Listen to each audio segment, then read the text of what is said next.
we have that. Welcome.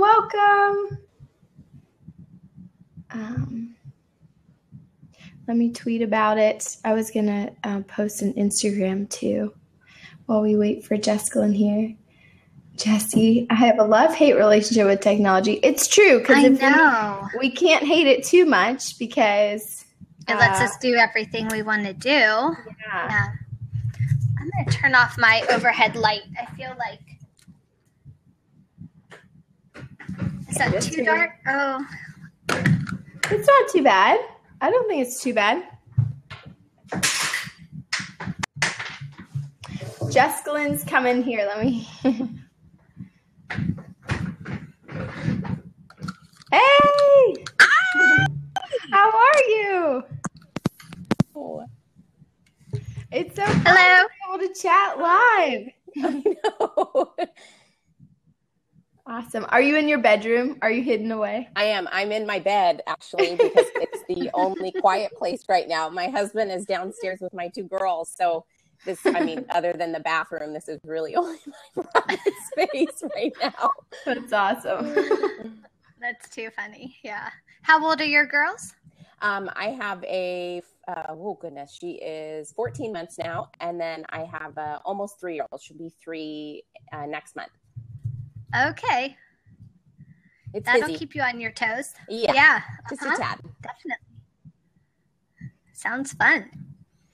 I'm pulling up your shop right now. I'm trying to get you guys on my computer. My computer just shut down, of course. So, Oh.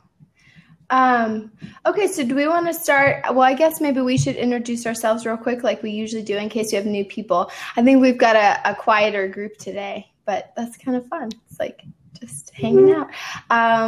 So we'll introduce ourselves and then we'll have you introduce yourself, Jessica. Then we will dig in. So I'm Beth Ann. I'm one half of the Brilliant Business Moms podcast, which I co-host with my sister, Sarah. Good job. I'm Sarah, the other half of the Brilliant Business Moms podcast. And then do I do it opposite? Does that show you, Jessica? Yeah, that's right. Yeah. Okay. I'm Jess, and I'm the owner of Love Lila Ann. I'm a NICU nurse and a mommy and a puppy mommy, and life is busy and great. So are you still working as a NICU nurse? Yeah. Like full-time, part-time? I work part-time, so I work 28 hours a week. So I kind of work a lot of days in a row, and then I have 6 days off in a row. So this is my last day off. So I go back tomorrow for 7 out of 8 days. Wow. Oh, wow. Yeah. Oh my busy, goodness. But it's nice because my 6 days off, I really feel like I have a vacation, I really do have a nice stretch off, which is perfect. Yeah. Does your husband's schedule work well with that? I would think that could be tricky scheduling things. Well, luckily I have, I work evenings. So I work 3 to 11, and then he works a regular 9 to 5, Monday through Friday. And then my mom's boss is great. And so on the weekdays when I have to go to work, she gets off a couple hours early and she comes over and watches my girls until my husband gets home. That's nice. Yeah. Very good. Yeah, that's awesome. That's that's a great arrangement. Oh, family, so great. I'm always a little bit envious. I don't know what I would do without my mom and my mother-in-law. I would surely be in the funny farm for sure. That's a good way to put it. Oh, that's funny. Although some people probably say their mom and their mother-in-law put them in the funny farm. So it's good you have that. I am very lucky that is not the case. You've got a good relationship there. That's good. Yeah. Great. Oh, and then Jesse just asked for your shop, so I just put that down there. So Jessica's shop is Love Lila Ann, which I think is so cute. Such a sweet name. So Jessica, if you want to kind of tell us a little bit more about what inspired you to start your shop and kind of your big picture mission and things like that. So I tried to start this business before I even had my Annie. So this was this was this was probably close to 4 years ago. And I actually didn't start it as like a baby bedding. I started it as baby or preemie onesies and pants that they could wear when they still had IVs, because right now, our babies don't wear anything unless they don't have any IV access. So I wanted them to be able to, I wanted their parents to be able to dress them when they still had IVs. I put a lot of work into the company and got as far as finding a manufacturer from China, and then found out that they wanted $50,000 to mass produce the line, because they will only produce, a full container load at a time. They won't do anything smaller than that. So I kind of put that on hold because I didn't want to pay for the loan, the $50,000, whatever that was going to be a month. So I put that on hold. I had kids. And then once my little one got a little bit older, I decided that I've always wanted to own my own business. That's always been a goal. And so I wanted to do something else. And so, in my hospital, we have four different beds and 4 different mattresses, and we don't have any fitted sheets that fit them. And I don't know in your hospital, but in my hospital, our blankets are the bunny blankets. And I was so sick of seeing those bunny blankets all over the place. They're just so... Yeah, you mean with the blue and the pink stripes? Yes, that same... the blue and pink stripes. Those are everywhere. So I loathe those stupid blankets. And I take care of pretty sick kids that are there for months. I usually take the kids that are born really, really early, and I what we call primary them. So I take care of them for months and months and months at a time. And I just got so sick of, their space not being personalized. And, these parents are here for, 6 months, 8 months. And, other than bringing, books and maybe some toys and maybe a mobile, I just felt like it wasn't a space that felt welcoming. And I remember having kids. I labored over designing their nursery and picking the colors and picking the blankets and picking what to hang on the wall. And I got such pleasure out of that. And I just felt awful because these parents never really got that opportunity. And so I decided to find out a way to create bedding that they could use in the hospital, but could also take it home. So I searched and couldn't find anything. And so I was sitting one day and I had my scrubs on, and at the ankle of my scrubs are like a cord lock and a cord elastic. And I thought, man, I could use that in place of just regular elastic and a fitted sheet. And maybe I could make like an adjustable fitted sheet that they could use in the hospital, but could also take it home. So I made a big size that would fit a regular standard crib mattress that you'd have at home. And then we have a big PD mattress, which I'm sure you guys have seen, like at the bigger size. And in pediatric units, they usually have like the big canopy on top. So I brought that size to the hospital, and it worked perfect. It fit, it took some maneuvering to get it tight enough, and then just to kind of shimmy the fabric, but it fit perfect. So then I said, okay, let me do a smaller size. So I figured, okay, I'll make it the size of a diaper changing pad, and then maybe it'll fit our smaller mattresses. So I brought it to work, and it did. It fit 3 of our mattresses. So in our isolettes and our warmers, and then in our smaller open cribs. So I tested it out on a couple different babies. I made one for the baby that I'm taking care of now. And I made one, I asked the parents what his nursery looked like. And I picked out some fabric and made one for him. Sweet. So he's my guinea pig.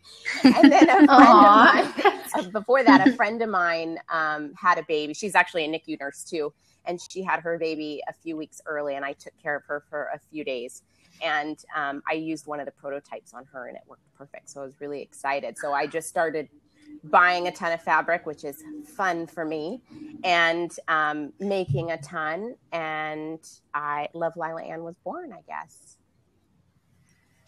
I love that. I mean, like out of your profession, and then you saw a need, but it's also a very real way to help those parents that are going through something that's very difficult, or to just make them feel happier about their surroundings. So I absolutely love that. Thank you. Yeah.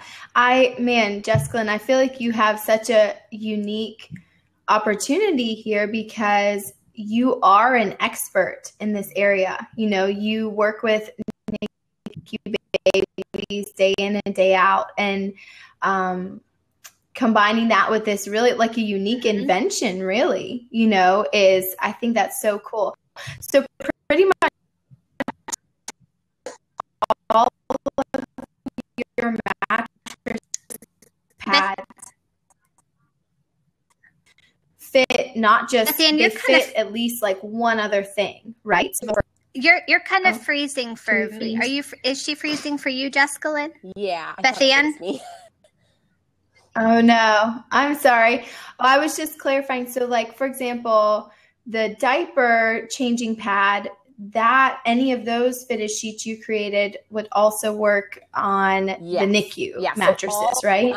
We have two sizes. So the big size is the standard crib mattress, and it fits the PD crib. And then the smaller size fits a diaper changing pad, but it fits 3 of our mattresses in the NICU.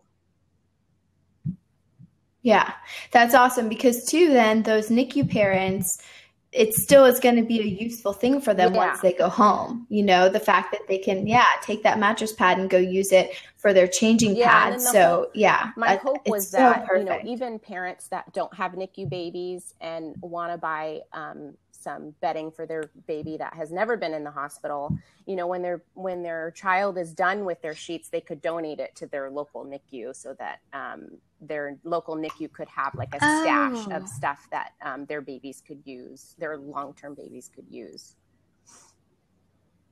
That's nice. Yeah, now, are there any hospital rules that come into play with they want you to use their certain bedding, or most hospitals don't care? Parents can bring in their own blankets and stuff, so I don't think they really care. I did run into some issues with my manager just because she thought I was advertising to parents, which I wasn't. I was just giving a gift to and I always give a gift to the babies I take care of. So it just has to be laundered through the parents. So a lot of the stuff gets lost if it gets in our mix of stuff.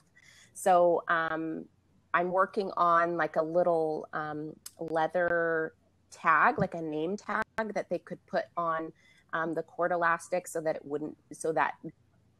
it would kind of alert the staff like, hey, this is, you know, Luke's bedding, so don't put it in our wash.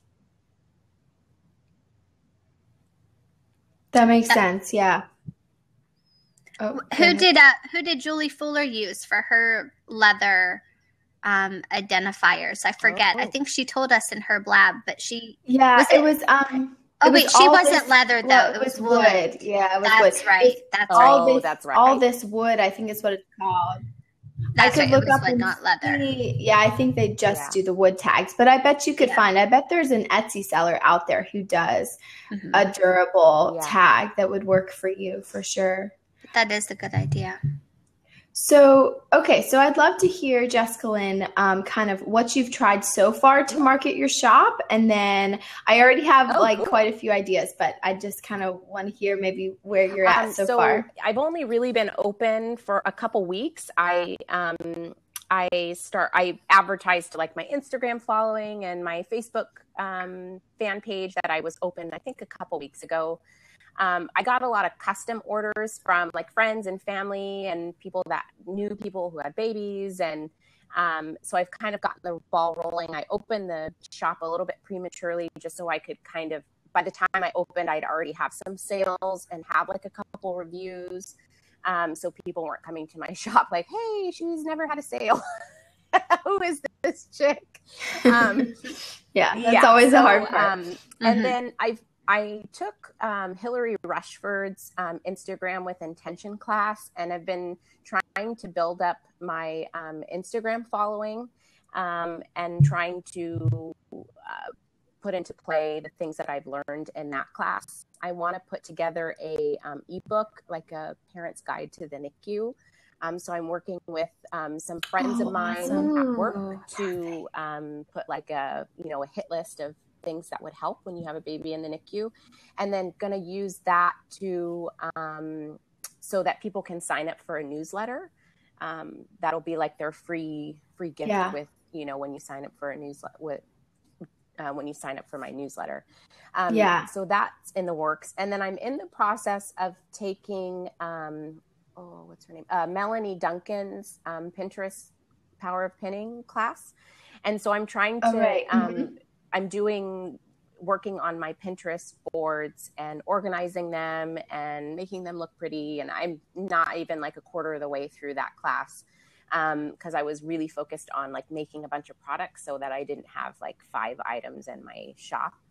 And then I started doing like shop updates. So I think I have like 3 shop updates in my Etsy shop, and that's brought a little bit of traffic. I'm slowly starting to get more followers and likes in my shop, which helps.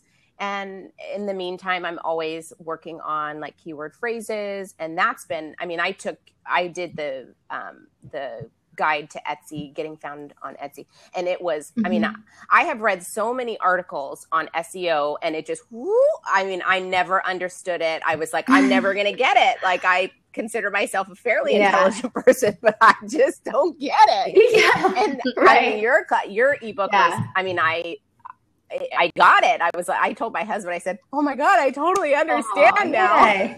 So, no. And here's the thing too, because when you look up just like SEO online, it's all these dude guru guys, and they're talking about like website SEO. Where'd Jessica go? We lost her. Where is she? Oh. It's weird because it still has her name there. It's just her image. Or it's just her. Jessica Lynn. Are you there? Funny. Yeah, I don't know if she can hear us. Can you chat? Type if you can hear us. Yeah, type if you can hear us. Oh yeah, but all that to say, I was just going to say is like SEO on Etsy is a very different beast than SEO in other places. So a lot of that crazy, complicated advice that we may all see on other sites, she can hear us. Aw, I'm going to see her pretty face. I wonder what happened. That's so strange. I don't know. Here, let me X you out, Jessica Lynn, and then see if you can call back in. Oh no, it says, are you sure you want to kick this person? That sounds like that's such a mean way of saying it. Okay. But yeah, so SEO, I find the same thing. I initially thought with SEO, I would never get it either. And then I realized like, there are some very focused things I can do in our Etsy shop and that work. And I can forget all this other like crazy advice that the gurus give, because they're talking in terms of like these huge websites ranking on the first page of Google for, competitive things. So anyways, we need to get Jessica Lynn back. Are you able to call in, Jessica Lynn? Are you able to like hit the thing and request to join again? Oh, here we go. Okay. Let's see.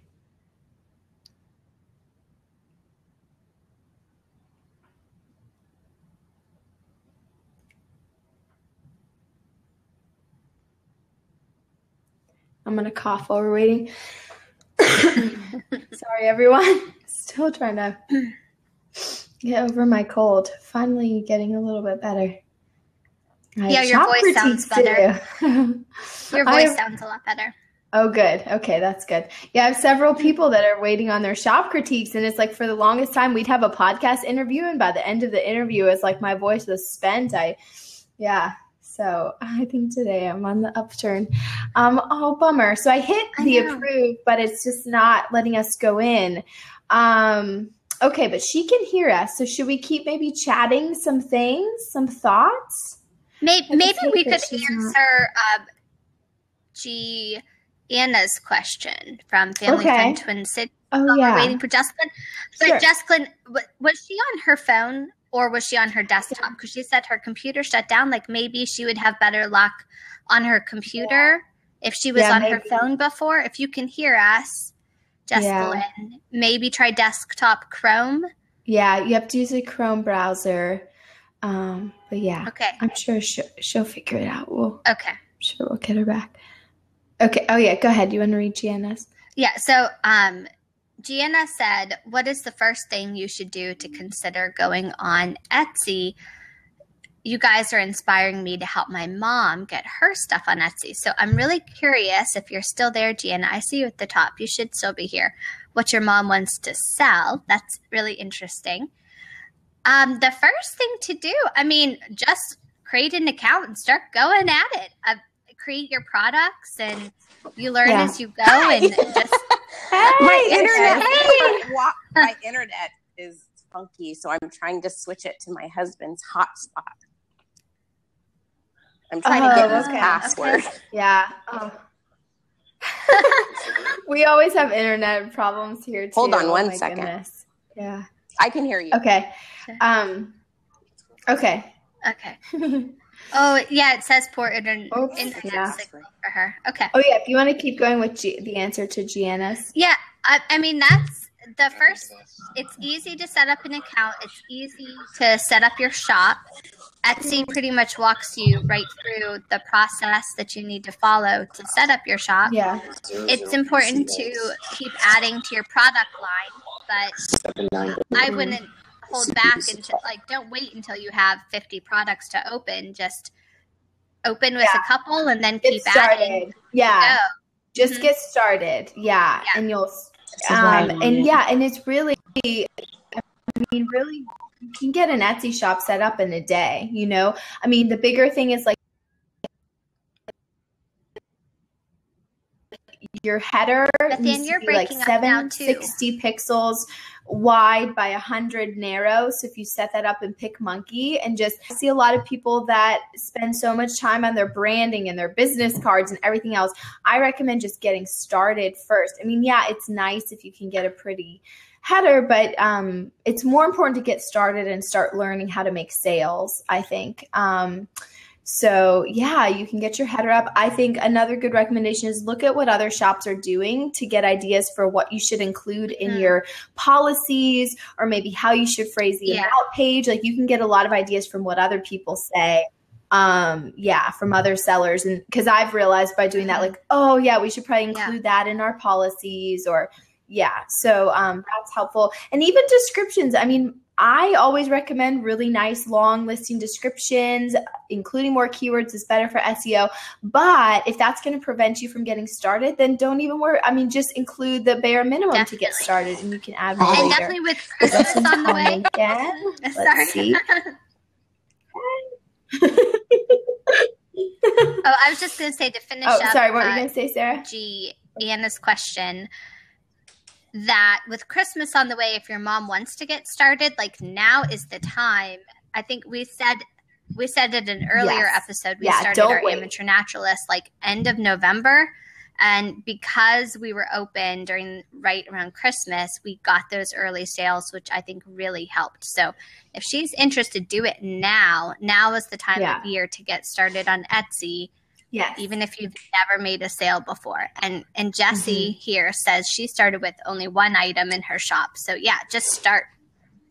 Okay. Thanks. Welcome back, Jessalyn. Hey. Okay. Bethann, you were talking, I think, when we lost her. Is that right? I can't remember. Oh, yeah. Were we? Okay. I think so. Okay, so Jessalyn was sharing some of the things she's done so far to get traffic. And I will say too, Jessalyn, I think your photos are great. You were off to a great start. That's the one thing I noticed from a lot of new Etsy sellers is I'm I think your photos need some more. That's kind of a common thing. And it's you really should redo them all. Oh, yours are so good, clean and bright, and they're lovely. So that part is, you've got that covered. One thing I was going to recommend for you, and I feel you have this like secret weapon in the fact that you're a NICU nurse and you know what this world is like day in and day out, and you're an expert in this. So one thing I would really recommend is a lot of guest posts if you can. And they don't have to be, they don't have to be 2,000 words and crazy complicated, but take up, because I'm sure you can think of like, okay, what are all the questions that new NICU parents have for you? What are their biggest concerns and the ways that you alleviate those concerns? What are, the tips on caring for their NICU baby and the ways they can, take care of them while they're there and connect with them while they're there, all those things. And then obviously like even the hygiene thing and how they can protect their baby from germs. I mean, there's so many things you can talk about. And I would even just start with Googling like baby. Oh gosh, I had the exact term in my head earlier today and now I can't remember it, but it was like really like baby authority websites for like babies, for newborns. So so like not really the blog angle, but like really like I'm thinking of like babycenter.com. I don't know if they take guest posts, but those really she throws on me. Am I freezing on you guys? Me, that's why. Okay. Oh no. Oh man. Yeah, technology, crazy. But yeah, so those authority sites, that is where I would go, because if you can position yourself as that expert on everything related to NICU babies and caring for them and helping parents, I think, you'll get lots of people on your email list from doing that. Cause like you can do in your bio on those guest posts, you can say like, hey, head here. I've got this great resource for NICU parents. So you get all these people on your email list. And if you send them like one quick little tip or like a note of encouragement every week on that email, it doesn't have to be crazy complicated, but build that relationship. Because I'm sure a lot of what those parents need is like, you just need someone to be like, hey, I'm here for you. Like, this is really hard. And so you can be that support. If you just give them that note of encouragement and a few tips here and there in that email every week, build that relationship, and they'll start, I think spreading the word and letting their other, people they know, like I do think word of mouth will ultimately play a big role in your business, but you definitely have to, incubate it to get it. That's a funny word to use. No pun intended. You got to incubate your business. Yeah. And the other one, Jessica, go ahead. Oh man. Go ahead, I was just going to say the other thing that I've done, I just recently applied to do some features on Instagram, handmade Instagram accounts. So I actually got a few. I got like 5. So I think a couple are in like a couple weeks. And then one is like Black Friday, Cyber Monday, like that week. Okay. And then one of them isn't until January 15th or something. So I'm working on that too. Okay. Yeah.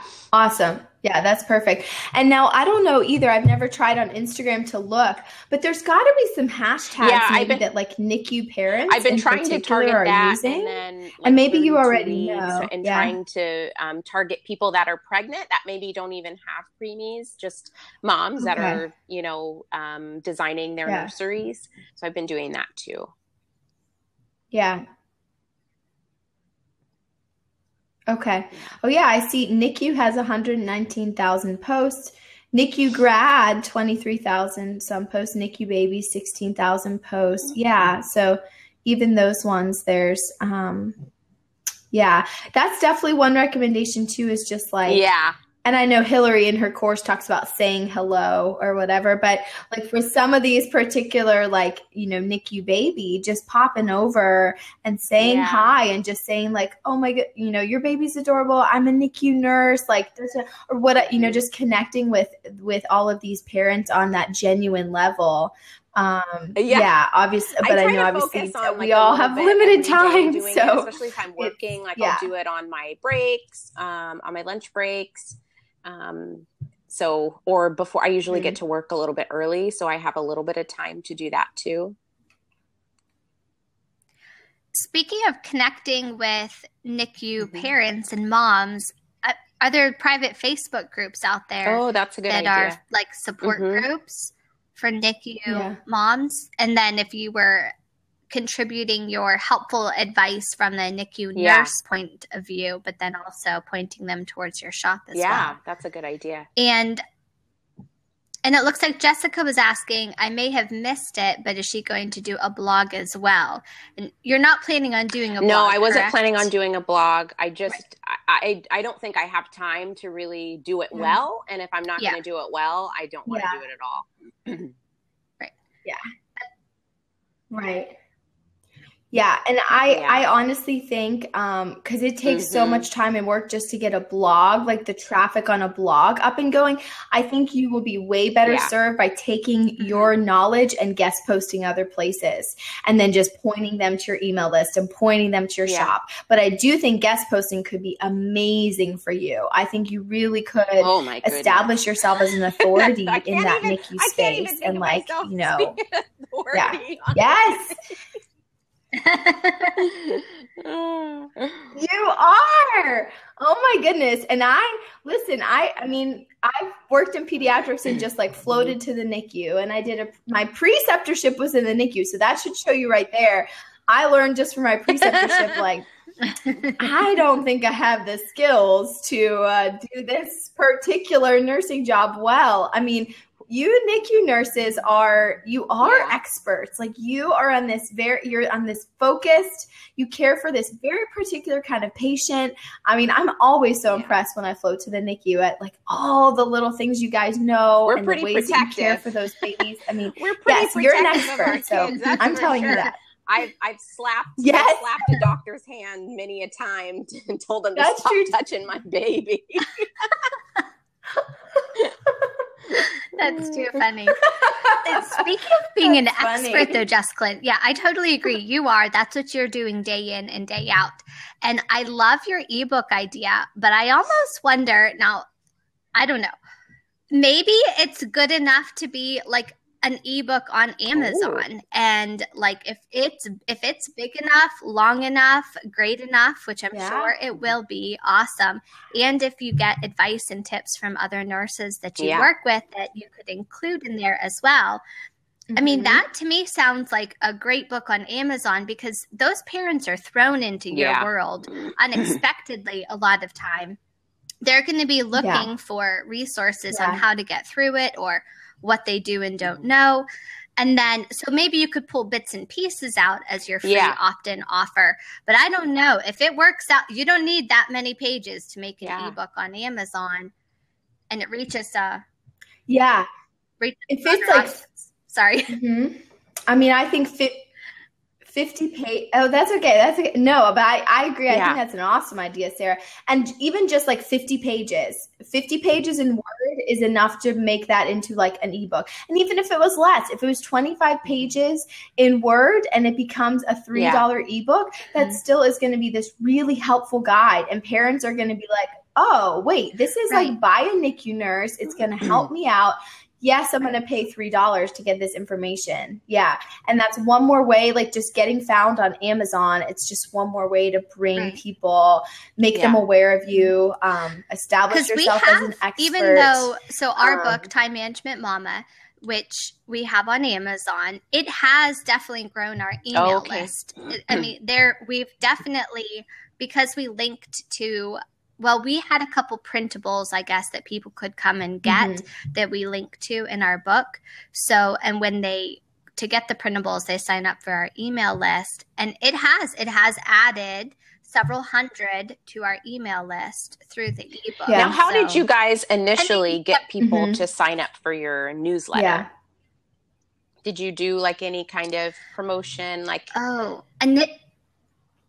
Initially, we were doing the 52 weeks to a better business, where each week we were trying to send out like let's try this on your business, which we've slowly phased out, if maybe some of you have noticed. And now we're just trying to focus on like a tip, and then here's what happened on the podcast. But initially we kind of had like, it wasn't a program. It was just basically a way that we phrased our email list to say, we're going to give you a tip or a suggestion. Gotcha. A new challenge. A new challenge. Yeah. Yeah. And even too, because our Facebook group is on secret, people have to give us their email address for us to invite them to the Facebook group. Like there's no other way. Mm-hmm. So I think we've mentioned that in other places too, like, you know, come be part of our community. And so they have to give us their email address to do that. And then at the top we have, which I need to change this because I think I still have like our Etsy SEO guide as one of the opt-ins up there. And that's now like a paid product. And then the other one is like discover 8 apps mompreneurs are using to get more done. So that's one of the things. And then, I mean, we just take them all to that secret page of freebies. And so, and on some of our blog posts in particular, we'll say like, hey, grab some Pinterest planning sheets, head here to sign up. And it's just over on that same secret page. So yeah, so we do kind of different things and then just use this secret page to be a catch-all. You could offer coupon to people who sign up for your email list. Yeah. It seems to take very little, like just a small enticement will get people on the email list. Oh no, all of these people, Jessica, Carla, Brandy, they're all saying 52 weeks. We just were feeling so overwhelmed by that, and our focus kind of shifted. But maybe we should revamp it. Do you still like our email, Brandy, even though we phased it out? Yeah. Well, you know, we already passed our 1-year mark though, so technically we're done with 52 weeks. But we did kind of phase out the challenges. Yes, of course, you guys are adorable. Oh, that's so nice. That's what we get. We get like the adorable. We feel sorry for you too, so we'll stick around on your email list. That's why people like us. Yeah. That's how it feels. It's like, oh, you're just so cute. So here you go. Oh, so, okay, Brandy assumed that 52 weeks was over. Okay, that's good.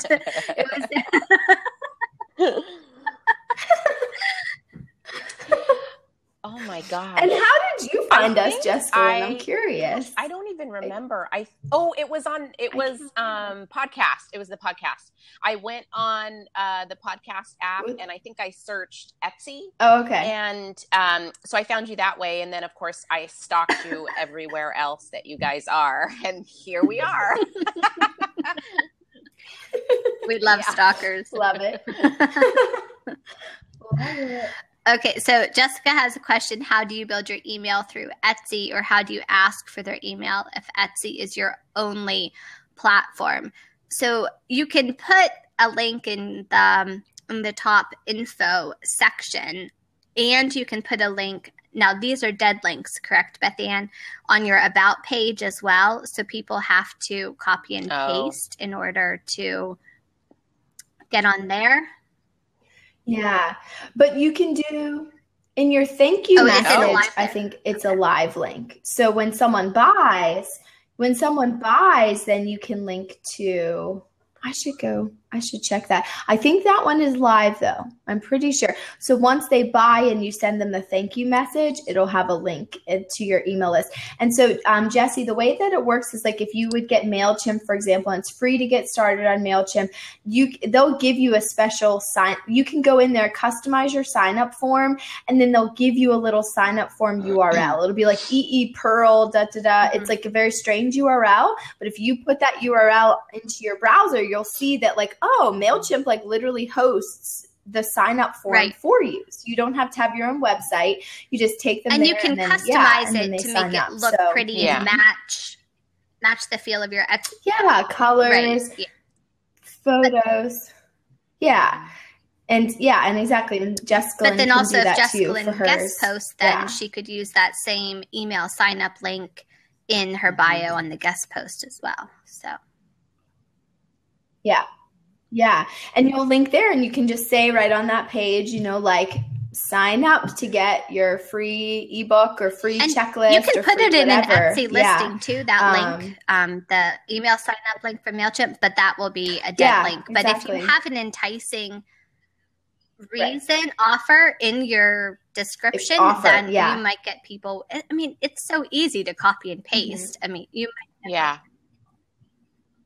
Yeah, that's the thing. Yeah. I always hear online marketers say to like not waste your time when it's a dead link, but I 100% disagree with that advice because and I don't know if you listened to our podcast with Sarah Gilcher on Tuesday, but I mean, I shared right in there that we did our little tutorial video and we've had 900 some views on our how to build a terrarium tutorial video. And the only way people would find that is either a Google search, a YouTube search, or as a dead link in our listing descriptions. And I really think a lot of people copied and pasted that dead link because they wanted to see our product in action.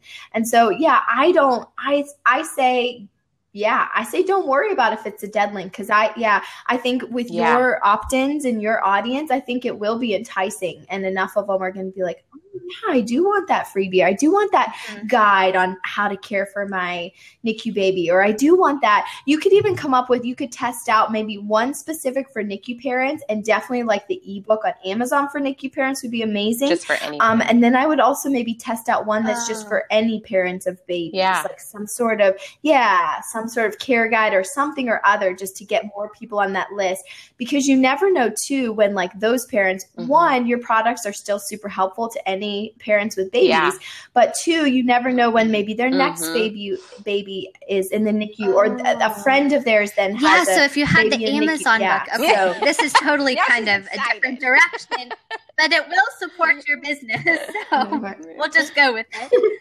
But so if you had the book in paperback format, which is a lot easier to actually get done than you might think through Amazon's Create Space, then that would make a fantastic gift for people who do have a friend who is in you with their baby and they're going down to visit, or they're sending a care package, and here's the paperback book of this awesome guide to help you. But also so NICU ebook and paperback version, but then also just maybe a general guide to staying in a hospital with your kid type book as well. Not send, a lot of the information would probably be similar, but just titled or geared towards a different group of people, which I think would be very helpful. When we had a hospital stay with Sullivan when he was 2 months old, and there were definitely things that I didn't know, what did the staying and being and what are the expectations and different things like that, what are they doing, or I don't know. There was a lot of confusing stuff going on when we were there because I was completely unfamiliar with that environment. So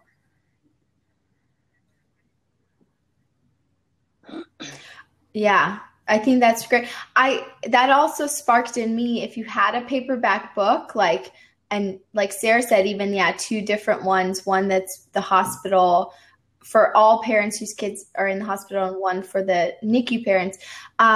You could almost do a care package in your shop where somebody could buy, here's the paperback book, here's your teether, here's your sheet that's going to fit the NICU mattress. And then maybe add in, I don't know if there's one or two other really nice products that you could add in there. So it's this whole package for them. And even what would be really cute is if you had some sort of card that was specific to a NICU parent, kind of I don't know, some way to express it's still that joy and excitement that you just had a baby, but it's also that sentiment of we're thinking of you, we're praying for you, we know this is congratulations, but also we're here for you. I don't know. I love it. No, I love it. I know. Sorry, I feel like we're giving you a ton more stuff. You'll have to pick and choose for sure. I'm working on a couple other products. So I'm working on some knit swaddle blankets that are really big, that work for little babies and big babies. They're really stretchy, so they fit really tight. And then I also want to work on some developmental toys or flashcards, so that are mostly black and white. And they're really good for developmental play, especially for babies that are, for any baby really, but for babies that are in the NICU for long periods of time that really need that stimulation because they're mostly in a crib all day. So I'm going to work with one of our physical therapists at work and try to come up with some ideas for that kind of stuff. And I'll probably make some flashcards, and then I'll probably maybe print some fabric as well from like Spoonflower, and make some like crinkle toys that would be like a little bit more interesting, I guess, for the babies than, you know, just like a plain piece of laminated piece of paper. So, yeah. Yeah. I love that. I think, I mean, I know it's going to be, it all takes so much time and work, but I see you like a year from now, 2 years from now, being like the one-stop shop for like NICU parents. And you're going to appeal to more than that too. You'll definitely appeal to more than that, but you could literally be like that place where NICU parents start knowing like, here's where I need to go to get the help, the resources, the great. And I do love your original idea with the clothing during our stay. Yeah. Like Sullivan was in his diaper the whole time, and it would have been nice to have like the clothing that he could wear, but maybe there has to be a manufacturer somewhere in the United States that could do like small batch. I don't know anything about that industry. Let's see. We talked to. They're very expensive. Who's the Wildly? Are they in the United States? Oh yeah. Okay.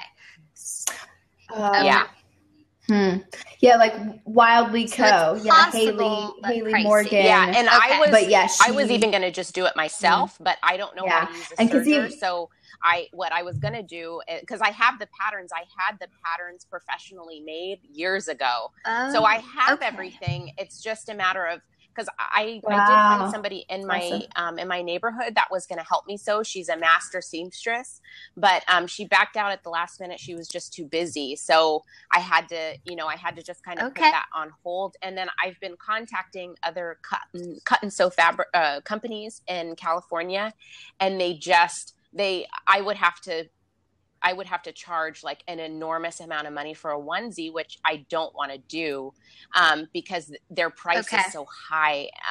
So the one thing with working with China, and that's why so many people go to China, which is so unfortunate, is because it's cheaper. I mean, they will print your fabric, cut and sew your fabric. They'll put the tags on it. I mean, it comes to you already made, but then the drawback is you have to buy such a large quantity at a time to make it worth their while. Right. So what would you have to charge for a onesie if you found another seamstress? So you were just doing it very small scale, very handmade, but you're working with the seamstress.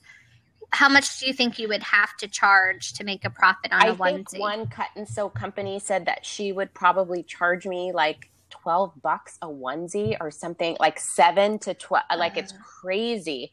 And so then with my cost with the fabric, I mean, it would be like $40 a onesie, which is ridiculous. I mean, there's no way I would charge that much. I couldn't in good conscience, like charge that much. So my thought was that I was just going to teach myself, like, you know, I was going to take some serger classes. I have a friend that was going to give me her serger machine.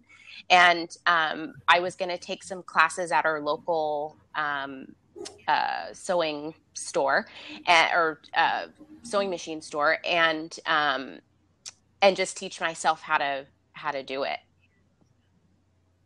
Okay. What do you think would be your cost if you found like that friend that you had found that was just going to if you could find somebody else like her, what do you think the difference would be then? How much do you think you'd have to charge for a onesie if you found I don't know. a seamstress like I would probably say, I don't know, like 20 or something like that, 20, 25. Okay. Yeah, I think that's definitely in the reasonable realm. I wanted for a I really want the fabrics to be good quality. Like I definitely, I want to give, I want everything to be quality. So, you know, definitely thinking in the branding aspect, like all my fabrics are kind of in the same line and they all look kind of a certain way. You know, a lot of the preemie stuff is that I've found. A lot of the preemie clothes, I don't know, the fabric, it just looks it just looks very cheaply made. And I think the babies just deserve so much better. You know, like I just feel like parents want something that looks good. I mean, you know, that's the big thing. They want something that they can take pictures with and, you know, not see Velcro. Like I just hate all the preemie stuff for like the micro preemies. It's all Velcro. It's like, oh God, like I don't want a picture of my baby with Velcro, you know, like I just want everything to be nice. Yeah. We have some comments over here from Jessie. She was saying, well, one up here, she said, I think this is related to when we were talking about the book. The doctors try and prep you for a NICU stay, but they've only got limited time to chat. I think a book is an amazing idea. Not all hospitals or experiences are the same, but even the general info, it is something I wish I had, for sure. And then, go ahead. Oh gosh, I just spilled my tea all over the place. No, it's okay. It happens. No. I actually go and visit with parents a lot of the times when because I go to deliveries every couple weeks. So if we have a NICU mom that's or if we have a preemie mom whose delivery is imminent, I usually will. I have one, and the doctors do. And I will chat with them and answer questions. So. That's really good. Yeah. So, and then again, you have that firsthand experience. That's true. Of knowing what questions they ask, knowing what their big concerns are. Yeah. I mean, you're an expert. You totally are. And then she said, Jessie also said, I'd pay $20 every day because, you know, she obviously being a NICU parent herself. And then Brandy said, yes, I would definitely pay more than $20 for a onesie if it were a gift I was taking to a friend at the hospital. That's so true, too, because those friends, you want to support your friend who has a baby in the NICU. So you want to be able to get them that perfect thing that they can use right then. Yeah. I think that's a great point too, because even what you're willing to spend on a gift for a friend sometimes is a little different than when it's your own budget. But I'd feel the same way if I had a friend whose baby was in the NICU and I knew there was this awesome Etsy shop where I could get her all these things she could use right off the bat. Because that's the thing, like all the other baby gifts, if you buy them adorable, newborn baby clothes and they can't wear them because maybe they're too tiny or like the whole IV issue and everything. So very true. Yeah. Perfect. Yeah. I think I really would love, I would love to see you line up a few guest posts, Jessica Lynn, because I really would you target, I think you really could just big mommy get blogs? The word out about yourself that way. Would that Okay. I would do more. I would really go bigger. I would go like, gosh, I don't know if there's like even if some of the magazines about babies, do they do like some of them have like that online presence as well? Like if they take guest posts, let me I'm going to do a Google search right now and see like what comes up for like, or like, I don't know. There's I'm sure there's some websites out there that are like NICUparents.com or something like that. But I'm thinking bigger than that because now mommy blogs are okay. Okay. Here's the thing. A mommy blog could be really good because in that case, you would almost be more like that mommy blogger is giving her readers a great recommendation for like, hey, if you have a friend who has a baby in the NICU, here's this, like, you know what? A great guest post for a mommy blog would be how to support your friend. Oh, that's a good idea. How to support your NICU parent friend and list all the ways that they can be supportive. So then in that case, you're not just reaching just the NICU parents. Again, it's all the friends. And then you show all the great resources in your shop that make those great gifts and things like that for them. So that would work for a mommy blog. But then I'm thinking in terms of like the really big, like baby resource websites, everything about baby education, because then those you can really go in depth on and more talk to the NICU parents and be the expert in terms of then caring for their NICU babies and things like that. The friend angle goes along really well with Dana's comment here. we were talking about buying a gift and what we would pay for a friend who had a baby in the NICU. And she says, especially since so often you have no idea what to get that might be appropriate for the situation, which I totally agree, Dana, because if I had a friend with a baby in the NICU, I would not know what they need, what would fit them.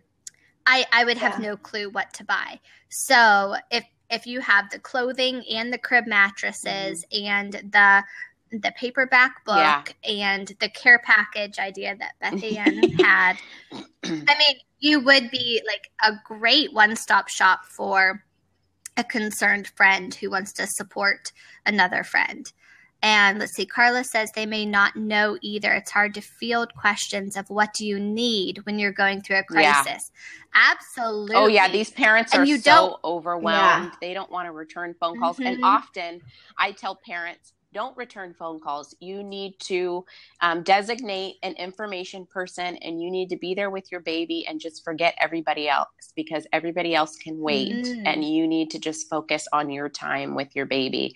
Have your mother-in-law do it. Give them a list of people to contact, and you just kind of completely be removed from that whole aspect of having a new baby. Yes, very true. And even if they knew what they needed, which like it sounds like they oftentimes don't know what they need, these NICU parents, you feel bad like telling your friend, get me X, Y, and Z. Like, please. Yeah, here's my list. Here's my Run it down to the hospital ASAP. But if they could browse your store and find, make their own selections, then that would be awesome. Let's see. Jessica says, maybe you might be able to partner with your hospital. Our NICU gave us some recommendation pamphlets for some feeding supply companies. Well, I'll tell you one thing. The reason why they gave you those recommendations is because they're probably in business with them.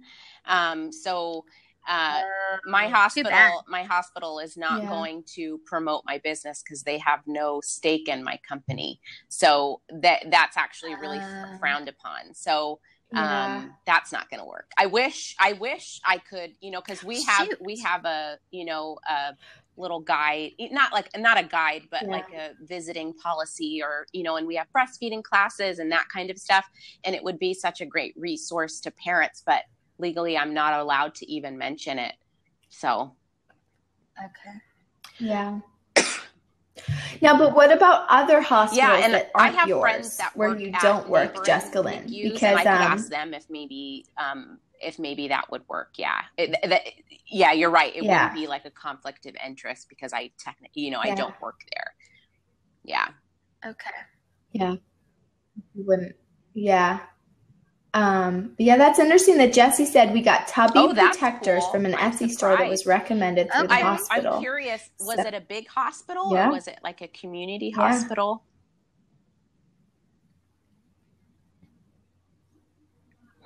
Yeah, that would be interesting to hear, huh?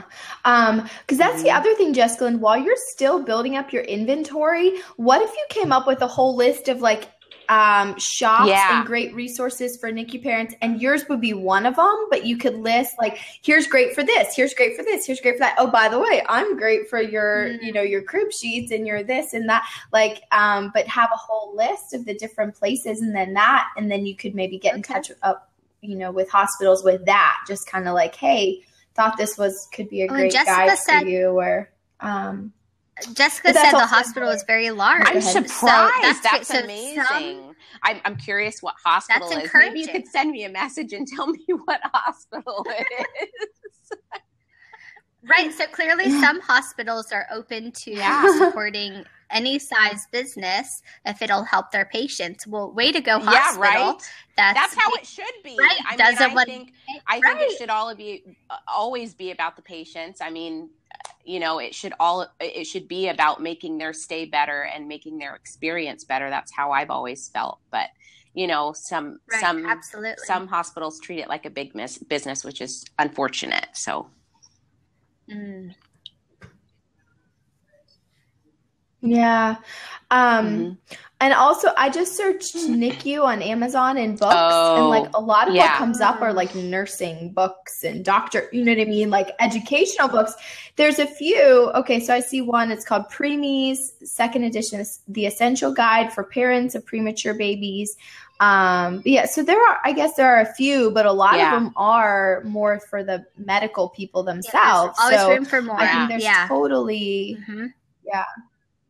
Yes, exactly. Especially room for the NICU nurse herself's perspective, because you get to know those families so well. Like that's the thing. As a nurse, like you know your family. Thank you so for much saying better that. than the I think doctors so. do. I mean, it's just true. You have way more time. Oh yeah.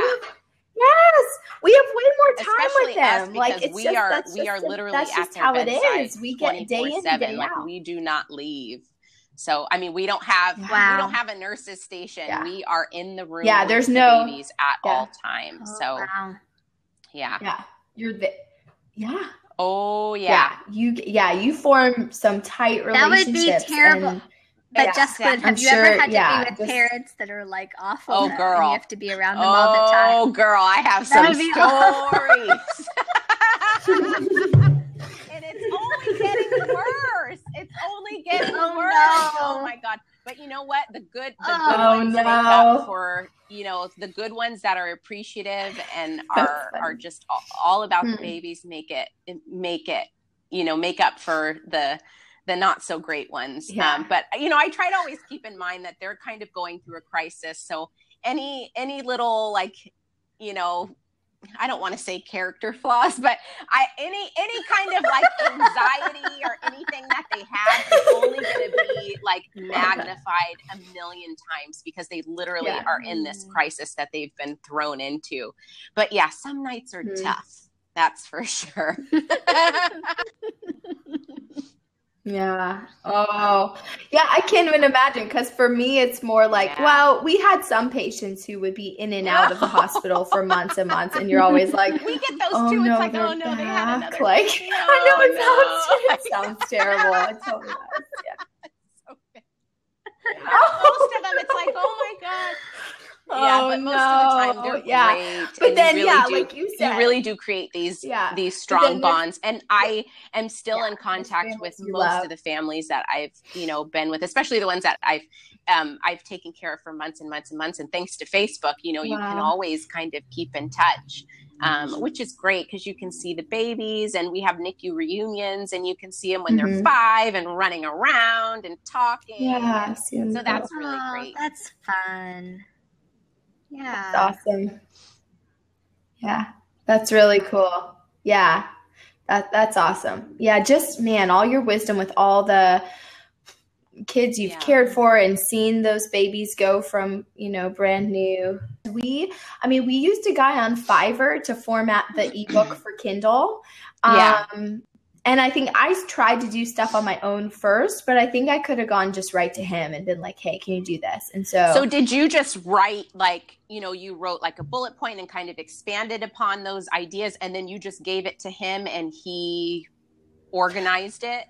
He didn't. We edited. So we definitely reached out to, we had, how many editors do we have, Sarah? Maybe 10 editors on our book, which probably turned out to be a little too many because we got kind of overwhelmed with all of the different ideas and changes and suggestions. So I would say maybe just a handful of editors. And then our mom was an awesome editor. Our mom was like the editor in chief, and she took everybody else's feedback and like combined it together to see what made the most sense. So that was really cool. That was nice. My mom would be a great editor. Yeah. I think she's listening now. Hi, Mom. Oh, is she? Oh, that's so fun. Hi, Jessica's mom. Yeah. So that's what we did. Yeah. So he didn't edit, although I bet you could go on Fiverr and maybe find editors too. I'm not sure. But yeah, so for the formatting, because there's just weird stuff to turn into a Mobi file, like for Kindle. But then, and then Sarah knows all about using CreateSpace and getting it in paperback. So yeah, just, whatever questions you have along the way will be, there's your mom. Hi, Mama. It's so cute. Aww. is awesome. We did pay somebody to format for CreateSpace too, though. Like, okay. I mean, it wasn't very expensive. And I think if we would have had more time, that part, so that's the getting it in paperback format portion, I think that part would have been a little easier for us to do on our own. We were just we thought we were pressed for time, and then we paid for it to be done, and then we didn't end up doing anything with it for several months. But it eventually got in paperback format. So yeah. So I just looked up like baby resource websites, and like quite a few things came up. I was just going to give you one tip too on that, Jessica Lynn, in terms of guest posting, because you want to make sure it's obviously going to be worth your time and effort. You don't want to guest post on a place that's like really not getting any traffic. So we like to go to Alexa. If you go to alexa.com, and then it gives you their Alexa ranking. It's not going to tell you exactly how much traffic they get, but you can relatively compare them with each other. And so the lower the number, the better. So like, and one really cool thing to do is like, our sister-in-law, Abby, she shares how much, because she does traffic and income reports every month. So she shares how much traffic she gets to her site. So what I like to do is like kind of say, okay, Abby has X amount of traffic to her site, and here's her Alexa ranking. So somebody who's got way worse of an Alexa ranking, you know what I mean? It lets me kind of spitball what I think their traffic numbers might be. So, So stick with a higher, go ahead, Sarah. Yeah, it could definitely help you prioritize where you want to pitch to first to get the most bang for your buck. Although I'm sure too, looking at how engaged their social media is, like if you want them to share it on Facebook or something, then seeing if that gets a lot of engagement could be a way to prioritize as well, or include that in your decision-making process. Yeah. Because obviously your time is limited. So with all of these ideas we're throwing at you, you'll definitely have to prioritize big time. Yeah. So Jessica, I mean, I'm even thinking now, I don't know how you get an article posted on like parenting.com for Parenting Magazine, but like, I think you need to go for it and try it, because I mean, they've got fertility, pregnancy, baby, toddler, but they're huge. And like I just think like, okay, any old person who goes on and tries to guest post, they're probably gonna be like, it would have to be like this amazing post and like whatever. But like you're a NICU nurse, like you just like that is your secret weapon. I feel like they would so easily take an awesome article from you around, because you're a NICU nurse. And so it's like, oh my goodness. Yeah. Like you're that expert. You're able to go to them and guest post and have that credibility. I think I really would love to see you like shoot big. I'm even thinking like right now, I mean, now I don't know how far in advance they plan out their editorial calendar, but like, I don't know, is there something you could do about like caring for your NICU friends during the holidays, or like how to make your NICU stay easier during the holidays, or how to, I don't know, something along those lines that would, That's true. Yeah, they probably, if it might be past. That is a great idea, Beth Ann. I do, but then you can put it in your back pocket for next year if it's already passed. I would wonder if like a big time name like parent.com, like I wonder if they ask you to submit writing samples or where you've guest posted previously. I don't know. I'm just guessing that could be a possibility. So you may have to do stepping stones before you pitch to them. But I don't know. That's just a complete random guess. Yeah, it's worth a try. So Jessica is saying she thinks that it's 6+ months ahead of time. Yeah. Oh, wow. That would be, and maybe that's for the print, not online. Yeah, or that's maybe what it's I'm thinking. both. They've got a bazillion online articles that I know are not going into their magazine. So, because if you go to parenting.com, I mean, I'm seeing like a bazillion articles listed that have just been posted, and it looks like they're from all sorts of different people, you know? I mean, I think they're almost turning into like the BuzzFeed of parenting. And so they're taking, I mean, to me, it looks like they're taking quite a lot of guest posts. But good. Good. Yeah. And really the online version is probably better because the clickable link is right to your shop. Do you think? That's true. Yeah, so maybe the online. I got to get my plug for my computer. Oh, okay, go ahead. I think we're kind of towards the wrap up end of things, I guess. Although I would be interested if anybody listening has more suggestions for Jessica-Lynn, or Jessica-Lynn, if you had any. Oh, she's got a visitor. Yeah. Or Jessica-Lynn, if you had any other questions or things you wanted to discuss. No, I mean, this is great information. This is Annie. Oh, let me see. Hi, Annie. How are you? Hi. So is the Lila Ann, is that your two daughters, Lila and Ann? I love that. Let's go with Daddy. Let's go get another M&M. Hi. She said hi. So cute. She said she has her duck. Hi. Oh, good. I'm glad you have your duck. She's so cute. I know. Go with Daddy, baby. Oh, I'll get you an M&M. Hi. Oh, she's going to get you an M&M. There you go. They're off. It doesn't take much. Okay, Brandy says, I think the gift set idea with the sheet, teething ring, onesie, book, etc. is a brilliant idea. Yeah, I think. And you know who's doing that now is Freshly Picked just started doing that. Oh.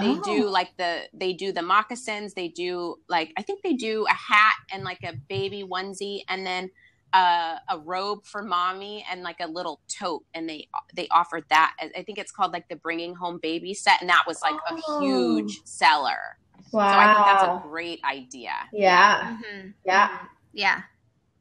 Down the road, you could even partner with them, Jessica-Lynn. You could be like, they are like my. I have. That's like that. I always say this. Like, I feel so uncomfortable, approaching influencers, I always feel like the nerdy kid trying to ask the cool kids to sit with them at lunch. No. That's how we feel all the time. Yeah, at least all the time. I think what you'll find is nobody in online business is really cool. I mean, in all honesty though, I think we all have a bit of a nerdy, we love checking things off to-do list kind of side. So no. Yeah, you're fine. Don't. Yeah. We're all dorks. All dorks. Absolutely. Go ahead, Bethany. You can read it. Oh yeah, Gianna's thing. Do you have a way? I'm sorry, I'm coming on late. Where people can donate to hospitals with your gifts? I think.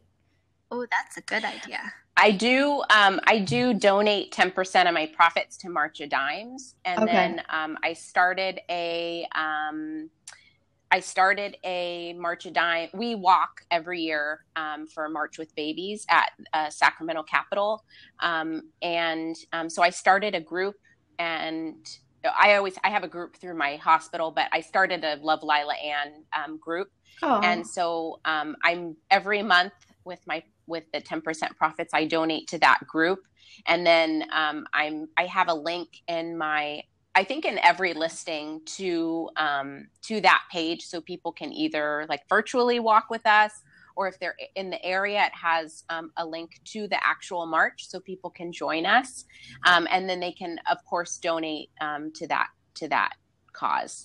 That's I think that's great. I'd put it, and maybe you already have it in your about section as well, but just other places you can tie that in so people know they're even in your shop announcement, I would maybe have it at the bottom, just so people can so clearly see your business has this very focused mission too, which is really cool. I think I do have it in the about page. I know I have it in every listing, but I think I have it in the about page. Yeah. And then I know she asked, is there a way we can donate to give your packs to a local NICU? I haven't set that up, but that's a great idea. I would love to do that.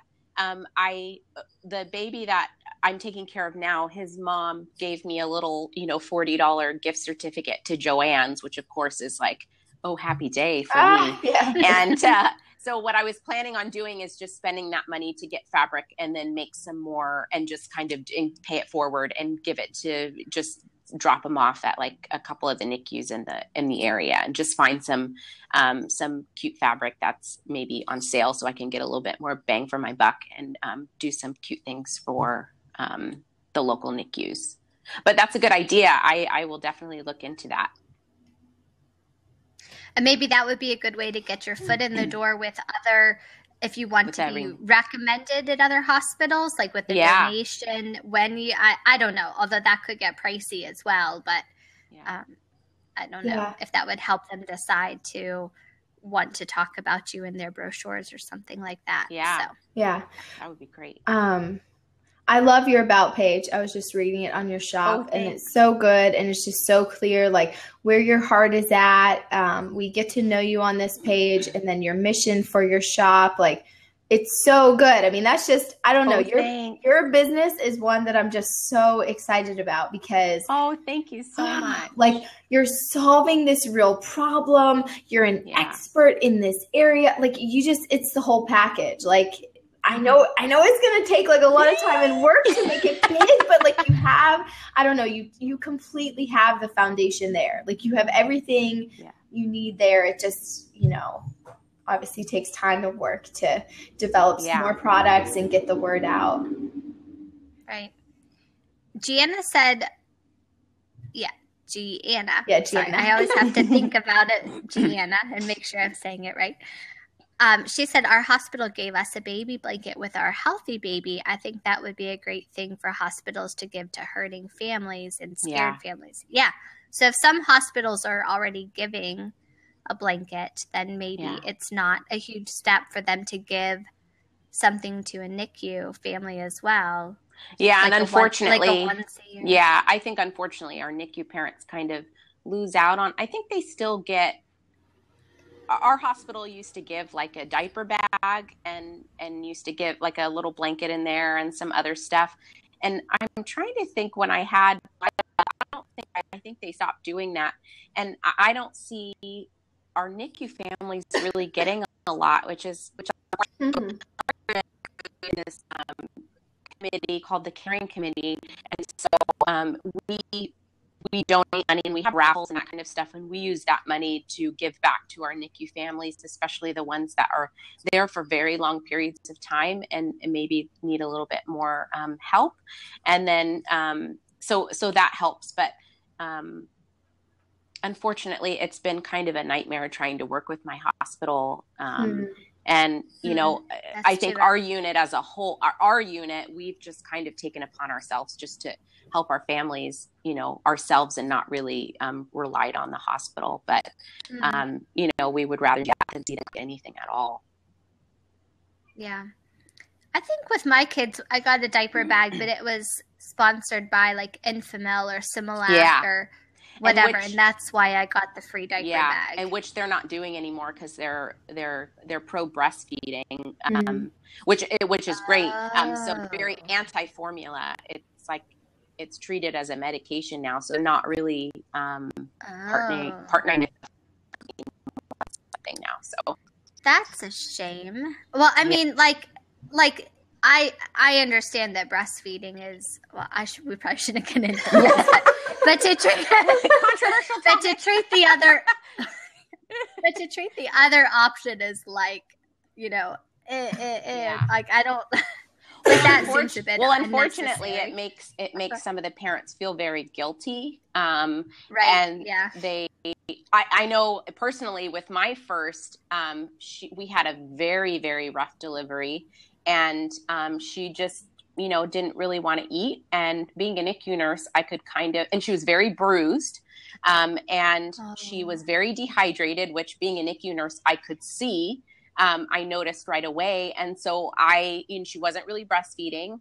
And I kind of took it upon myself to give her formula because I knew that's what she needed. And I got a lot of flack from the doctors and the nurses up there. And, thankfully I'm a strong enough person to tell them to basically shove it. And I was going to do what was best for my baby, regardless of what they said, because I wasn't doing anything wrong. And I went on to breastfeed Anne until she was 15 months when I had to cut her off because I was 3 months pregnant and Mama needed a break. Oh man! You should not have received flack for your decision, though. Yeah. I have a big problem with that. That's just terrible. And we have even parents with their babies who are there for phototherapy, and their babies are just so dehydrated, and the doctors just don't want to order formula, and they say, "Oh my God, I'm so glad that they're here because now they actually get to eat and they look so much better." And not saying that breastfeeding's wrong, because I am a huge advocate for breastfeeding, and I really try to work with preemie parents very, very early to get breastfeeding going. But every baby's different, and I think that we have to be. This is getting into a big topic. Which I didn't want to do, but. There's a reason why hospitals push breastfeeding, because it's all about funding and their exclusive breastfeeding. It's all about their exclusive breastfeeding scores, which, like I said, I do believe in breastfeeding, and I think the breast is best in most cases. But they have to have a certain amount of exclusively breastfeeding babies to get funding from different agencies. So that's so crazy. Yeah. Wow. So if you formula fed your baby, please do not feel guilty. Please, your baby is fed and happy and thriving, and that's really all that matters. Please, this mommy guilt is just, it kills me, and it's just it just bugs me. But anyways, I was formula fed. Sarah was and look at you. Breastfed, and then I was formula fed. We're both doing great, Yeah. So I always tell people that. I'm like, I'm a proud formula fed baby. So funny, because I think my brother and I were so close together. My mom was just like, I just can't do this anymore. I did like some comments here. Yvonne said, would it be possible to follow in Tom's footsteps and for every purchase made you donate one to a NICU? And she suggested March of Dimes, which you're already giving 10% to March of Dimes, which actually next week, Jessica needs to totally listen to the podcast because we have a woman on who does something like Yvonne is suggesting, where she's a business, but she definitely has a mission that goes along with her business. And for every purchase, she donates. And because of that, she does charge a higher premium price for her items, for products, in order to be able to then fulfill the donating mission side of her business. So I would love to eventually do that. Right now, I feel like I already charge quite a bit for my stuff, and I've even kind of cut the pricing back a little bit because I don't want to scare people away at a higher price point. I would love to eventually do that, but for right now, I can't afford that. Eventually, I want to get to a place where the majority of our profit is going towards just giving back. But right now, I have to kind of, make it so that the business keeps going. Oh, and if eventually, your goal is to be doing this full time and phasing out of the nursing, then you have to find a way to have a profitable business for sure. And I think there's nothing wrong with that. Nothing wrong with helping people and having a profitable business for sure. Absolutely.